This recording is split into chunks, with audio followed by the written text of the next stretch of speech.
Welcome back to debate. Ravikumar గారు ఏంటి ఏమంటారు? అంటే ఈ మొత్తంగా ప్రధానంగా 27 అంశాలకు సంబంధించి ప్లేనరీలు కానీ అంతర్జాతీయ జాతీయ ప్రముఖులతో పెద్ద ఎత్తున రైజింగ్ సమ్మిట్ జరుగుతుంది. బీజేపీ వాదన ఏంటి, బీజేపీ కామెంట్ ఏంటి? నేను ముందుగా గుడ్ ఈవినింగ్ ప్రేక్షకులకి, అదేవిధంగా ప్యానెల్ ఉన్న మిత్రులందరికీ అండ్ హెచ్ఎంటీ యాజమాన్యానికి కూడా. నేను తెలంగాణ రైజింగ్ అని చెప్పగానే కొత్తగా ఏమైనా ఉంటుందేమో అనుకున్నాను, కానీ అది సరే చూడాలి, ఇంకా రేపు అయ్యేంత వరకు చూడాలి. కానీ ఆ తెలంగాణ రైజింగ్ పేరుతో ఒక పోర్టల్ని స్టార్ట్ చేశారు తెలంగాణ గవర్నమెంట్. ఒక పోర్టల్ ఇది. ఆ పోర్టల్లోకి వెళ్ళి చూస్తే అసలు ఏంటి తెలంగాణ అసలు రైజింగ్ అంటే ఏంటి, దీని విజన్ ఏంటి అని చెప్పేసి చూస్తే అది గ్లోబల్ సమ్మిట్ అని ఉన్నది. వాట్ ఈజ్ రైజింగ్ అని చెప్పేసి నేను సెర్చ్ చేస్తే ఒకసారి చూడండి, Telangana rising, Hyderabad rising, women rising, farmer rising, youth rising అనే ఒక 5 సబ్ కేటగిరీస్ పెట్టుకొని దానిపైన విజన్స్ పెట్టుకున్నారు. అన్నిటికీ మూలం ఒకటే పెట్టుకున్నారు, అభివృద్ధి, సంక్షేమము. తెలంగాణలో ముఖ్యంగా హైదరాబాద్ పట్టణాన్ని రేపు పొద్దున 2035 కల్లా ప్రపంచంలోనే మేటి నగరంగా తయారు చేయాలి, ప్రపంచంలోనే అతిపెద్ద 5వ నగరం, సురక్షిత నగరం, అందరూ కలిసి జీవించగలిగే నగరం లాగా తయారు చేయాలని చెప్పేసి రేవంత్ రెడ్డి గారు సరే ఈ ప్రభుత్వం లక్ష్యంగా పెట్టుకున్నది, మంచిగా ఉన్నది. దాంట్లో నాకు కనిపించినటువంటి అబ్జెక్షన్స్ ఆయన చెప్పినవి కొన్ని ఏంటంటే, ప్రతి ఒక్కరికి కూడా అభివృద్ధి అందాలనేది ఒక కొటేషన్ ఉంటుంది అనమాట. ఇక్కడ మీరు చూస్తే మీకు కనిపిస్తుంది, బలమైన మరియు సంపన్న రాష్ట్రం కోసం దార్శనికత మరి ప్రతి ఒక్కరికి అనేది ఉంది. అరే ప్రతి ఒక్కరికి ఉంది అన్నప్పుడు మీ యొక్క అయితే ఇప్పుడు ఎలక్షన్స్ టైంలో అయితే డిక్లరేషన్స్ ఇచ్చిర్రు అండి.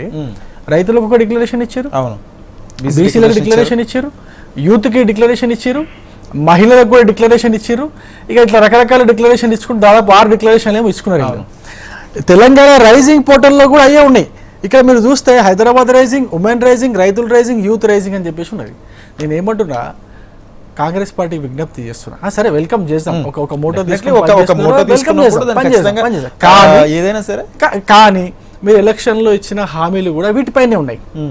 మహిళ దాని మీద డెవలప్మెంట్ ఇంకా ముందడుగు. నేను ఏమంటున్నా, 1 కోటి మంది మహిళల్ని మీరు తెలంగాణ రైజింగ్ లో పెట్టుకున్నారు. 1 కోటి మంది మహిళల్ని కోటీశ్వరులను చేసే ఒక సంకల్పంతో పనిచేస్తున్నాం అని చెప్పేసి దీంట్లో పెట్టుకున్నారు. ఇది చూడండి, మొదటి నుంచి చెప్తున్న మాటే కదా. ఎంతమందిని చేశారు ఇప్పటి వరకు? నేనేమంటూ 2 సంవత్సరాలు అయిందండి. 2 సంవత్సరాల్లో తెలంగాణలో ఉన్న మహిళలకు అందరికీ 2500 చొప్పున ప్రతి నెల ప్రభుత్వం ఎంత బాకీ ఉన్నదో ఒకసారి ఆలోచించాలి. ఆ 2500తో ఇప్పటి వరకు కనీసం మహిళలకు ఎంతో కొంత ఉపయోగపడేది కదా. దాంతోపాటు మహిళలకు సంబంధించి వీళ్ళు అది తులం బంగారం కోసం చెప్పినటువంటి పథకాన్ని ఒక మంత్రి గారు వచ్చేసి తులం బంగారం ఇప్పుడు రేటు పెరిగింది కదా అని ఒక మాట మాట్లాడతారు. అని ఇప్పుడు రేటు పెరిగినాయి కదా అని చెప్పేసి ఒక మంత్రి గారు మాట్లాడతారు. అంటే దాని మీద నేను సర్కాస్టిక్గా మాట్లాడుతున్నట్టు కాదు, మంత్రి గారే సర్కాస్టిక్గా మాట్లాడి ఆ పథకానికి తూట్లు పొడిచే విధంగా ఆయన వ్యాఖ్యలు చేసినప్పుడు ఈ యొక్క రేజింగ్ అని పెట్టినప్పుడు మనం దాన్ని నమ్మాల్సిన అవసరం ఉంటుందా అనేది ఒక నా ప్రశ్న. ఎవరైనా కానీ అరే ఇవన్నీ కూడా తెలంగాణ ఎలక్షన్స్లో చెప్పినవే ఉన్నాయి, మళ్ళీ ఇప్పుడు కొత్తగా చెప్పేది ఏమున్నది, కొత్తగా చేసేది ఏమున్నది అని ఒక ప్రశ్న తెలంగాణ ప్రజల మధ్యలో మెలుగుతున్నది. కాబట్టి దానికి సానుకూలంగా ఏం స్పందించాలో అర్థం కానటువంటి పరిస్థితి ఎవరికి, తెలంగాణ ప్రజలందరికీ, మేధావులకి, రాజకీయ నాయకులకి అందరికీ. నేను ఇప్పుడు ఇంతకుముందు బచ్చు శ్రీనివాస్ గారు చాలా స్పష్టంగా ఆయన ఏం చేశారంటే, సరే వెల్కమ్ చెప్పారు, ఆయన శుభాకాంక్షలు తెలియజేశారు, బాగుంది. నేనేమంటున్నా, నిజంగానే ఒకవేళ తెలంగాణ ప్రభుత్వము వాళ్ళు ఇచ్చినటువంటి 6 గ్యారంటీలు, ఈ డిక్లరేషన్లు అన్నీ కూడా ఈ 2 సంవత్సరాల్లో అమలు చేసి ఉండింటే ఇప్పటికీ తెలంగాణ రైజ్ అయ్యేది కదా, యూత్ రైజ్ అయ్యేది కదా. ఇంకొక చిన్న ఎగ్జాంపుల్ చెప్తాను. మన రాజేందర్ గారు 1,48,000 అంటే 1.48 lakh మెట్రిక్ టన్స్ ధాన్యాన్ని వీళ్ళు ఉత్పత్తి చేస్తున్నాం ఈ సీజన్లో అని చెప్పేసి, తెలంగాణ రాష్ట్రం నుంచి ఉత్పత్తి అవుతుందని చెప్పేసి ఆ ముఖ్యమంత్రి ఆ శాఖ మంత్రి ఉత్తమ్ కుమార్ రెడ్డి గారు ప్రకటించారు. మరి 1,48,000 మెట్రిక్ టన్నుల ధాన్యాన్ని కొనుగోలు చేసిరంటే ఆయన నిన్న ఇచ్చినటువంటి ట్వీట్ ప్రకారం కేవలం 40 లక్షల మెట్రిక్ టన్నుల ధాన్యాన్ని మాత్రమే కొనుగోలు చేసి కేవలం 7,000 కోట్ల రూపాయలు రైతుల అకౌంట్లో ట్రాన్స్ఫర్ చేసినట్టుగా ఉత్తమ్ కుమార్ రెడ్డి గారు ఆ శాఖ మంత్రివర్యులు తన ట్విట్టర్లో పెట్టుకున్నారు. ఇప్పుడు రైతులు ఫార్మర్స్ రేజింగ్ అని చెప్పేసి ఉన్నది. ఇక్కడ ఫార్మర్స్ ఎట్లా రేజ్ అవుతారని ఇట్లా కొంటే మీ లక్ష్యం ఏంది? 1,48,000 మెట్రిక్ టన్నులు ధాన్యాన్ని ఉత్పత్తి చేస్తే మీరు కనీసం 80% 90% ధాన్యాన్ని మీరు కొనుగోలు చేయాలి, సేకరించాలి. దానికి కేంద్ర ప్రభుత్వం ఎట్లా సహకరిస్తున్నది. ప్రతి దానికి అక్కడ సుత్తిల్దారం నుంచి ఆ గోనె సంచుల దగ్గర నుంచి ప్రతి ఒక్కటి కేంద్ర ప్రభుత్వం నుంచే వస్తున్నాయి డబ్బులన్నీ. కానీ మీరు సేకరించాలి, డబ్బులు రైతుల అకౌంట్లో వేయాలి అంతే. అది కూడా చేయలేని పరిస్థితుల్లో తెలంగాణ ఉంటే తెలంగాణ రైజింగ్ ఎట్లా అవుతుంది, అందులో ఫార్మర్స్ రైజింగ్ ఎట్లా అవుతుంది అని అంటున్నారు. ఇంకో విషయం, ఇంకో యూత్ రైజింగ్ అని పెట్టుకున్నారు వీళ్ళు. సార్ చిన్న అన్యాయమైన విషయం ఏంటంటే యూత్ రైజ్ ఎట్లా అవుతుంది.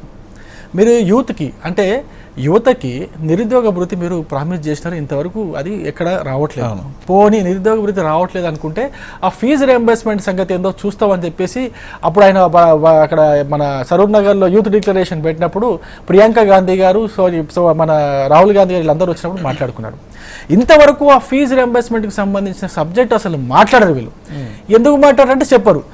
కానీ విజయోత్సవాలు 2 సంవత్సరాల విజయోత్సవాలు చేసుకుంటున్నారు. ఏమండి, నేను మహిళా రైజింగ్ గురించి మాట్లాడితే మీ మహిళా డిక్లరేషన్ గురించి ఒకసారి కంపేర్ చేసుకోవాల్సింది మీరు మాట్లాడే ముందు. యూత్ రైజింగ్ గురించి మాట్లాడితే యూత్ డిక్లరేషన్ కోసం ఒకసారి మీరు కంపేర్ చేసుకోవాల్సింది. అదేవిధంగా రైతు రైజింగ్, ఫార్మర్ రైజింగ్ అని మీరు మాట్లాడితే అదేవిధంగా రైతు డిక్లరేషన్ కోసం మీరు ఒకసారి చెక్ చేసుకోవాల్సింది, కంపేర్ చేసుకోవాల్సింది. అరే మీరు ఇంత పోర్టల్లో ఇంత ఓపెన్గా పెట్టారండి, నాకు నవ్వు వస్తుంది, ఎవరైనా చూస్తే నవ్వుతారు. అరే మీరు ఏ విధంగా పెట్టాలనిపిస్తుంది, ఒక్కదాన్నైనా మీరు ఇచ్చినటువంటి డిక్లరేషన్ ఒక్కదానైనా ప్రాపర్గా అమలు చేశారా లేదా అని చూసుకుంటే. ఏమంటే ఇంకో విషయం చెప్తాను సార్, పోనీ డబ్బులు లేవు తెలంగాణ రాష్ట్రంలో, డబ్బులు రావట్లేదు అని చెప్పేసి ఏమైనా అనుకున్నావా? అట్లా లేదు. 3 లక్షల కోట్ల బడ్జెట్ పెట్టారు సార్. 3 లక్షల కోట్ల బడ్జెట్ పెడితే ఆ 3 లక్షల కోట్ల రూపాయలు ఇప్పటి వరకు కూడా ఏ విధంగా ఖర్చు చేశారని లెక్కలేదు. ఇంకో 3 నెలలు అయితే ఈ సంవత్సరం, ఈ ఆర్థిక సంవత్సరం పూర్తవుతుంది. దాదాపు 56 వేల కోట్ల రూపాయలు అప్పు చేయాలంతే. ఎంత? 56 కోట్ల రూపాయలు అప్పు చేయాలి. 56 వేల కోట్ల అప్పులు ఇప్పటి వరకు వీళ్ళు 78 వేల కోట్ల రూపాయలు అప్పు చేసేసారు. పోయిన సంవత్సరం ఈ సంవత్సరం కలిపితే తెలంగాణ రాష్ట్రం 1,50,000 కోట్ల రూపాయలు అప్పు చేసేసింది. ఆ అప్పు చేసి దేనికి ఖర్చు చేశారంటే ఇంతవరకు లెక్కలు తెలియదు, ఏం తెలియదు.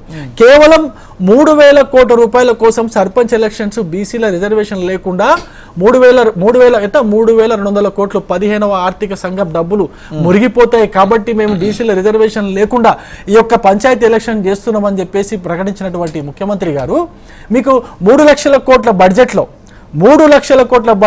కేవలం 3,000 కోట్ల రూపాయలు సరిపెట్టలేకపోయారా సార్ మీరు సర్పంచ్ల కోసం? 3,000 కోట్ల రూపాయలు 1% ఆఫ్ ది బడ్జెట్ మీరు సరిపెట్టలేకపోయారా? ఇవన్నీ అడగరా సార్?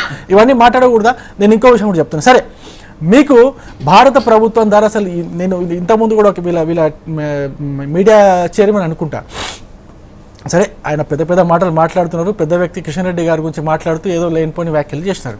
నేను ఒక చిన్న ఎగ్జాంపుల్ అందుకే పట్టుకొచ్చిన సార్. నేను వీళ్ళందరికీ ఏంటంటే సమాధానం చెప్పాలి కాబట్టి నేను చెప్తున్నా. కిషన్ రెడ్డి గారు ఇంతవరకు తెలంగాణకి ఏం చేసిర్రు అనేది మాట్లాడతారు వీళ్ళంతా. నేను చెప్తాను వినండి సార్ ఒకసారి. కిషన్ రెడ్డి గారు ఏం చేశారు, కిషన్ రెడ్డి గారు చేయకపోతే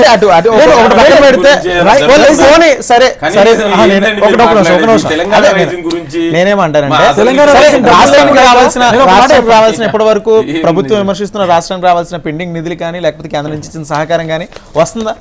చాలా మంచి ప్రశ్న అడిగారు. నిజంగా రైజింగ్ కావాల్సింది అదే కదా, డబ్బులు చాలా మంచి ప్రశ్న. సహకారం కావాలి. కేవలం పోయిన సంవత్సరం కలిపి తెలంగాణకి కిషన్ రెడ్డి గారి ద్వారానే 56,000 కోట్ల రూపాయలు వచ్చినాయి sir.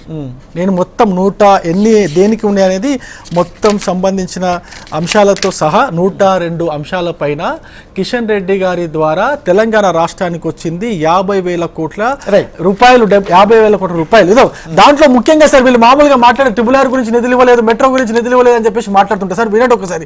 Triple R regional ring road కోసము 15,627 కోట్లు భూసేకరణ జరుగుతున్నాయి సార్. భూసేకరణ కేవలం north regional ring road, south, north ఉన్నాయి. ఇంకొకటి చెప్తాను సార్. ఇది మెట్రో రైలు గురించి వీళ్ళు అసలు ఏమి ఇవ్వట్లేదు అని చెప్పేసి మెట్రో రైలు గురించి 14,000 కోట్ల రూపాయలు సార్. 14,000 కోట్ల రూపాయలు కేంద్ర ప్రభుత్వం ఇచ్చింది సార్. 14,000 రూపాయలు కేంద్ర ప్రభుత్వం ఇచ్చిన దానికి మీకు ఇది వైబిలిటీ గ్యాప్ అంటారు. దీన్ని వైబిలిటీ గ్యాప్ అంటే 14,000 కోట్లలో ఇప్పటి వరకు 11,900 కోట్ల రూపాయలు చేరిపోయినాయి, రాష్ట్ర ప్రభుత్వానికి చేరిపోయినాయి. నేను ఇంకొక చిన్న పాయింట్ చెప్పాలి, చాలా చాలా చాలా ఇంపార్టెంట్ సార్. 2వ విడత అమృత్ పథకం కింద మూసీ నదికి సార్, మూసీ నది గురించి కూడా మాట్లాడతారు కదా. మీరు గంగా నదినే శుభ్రం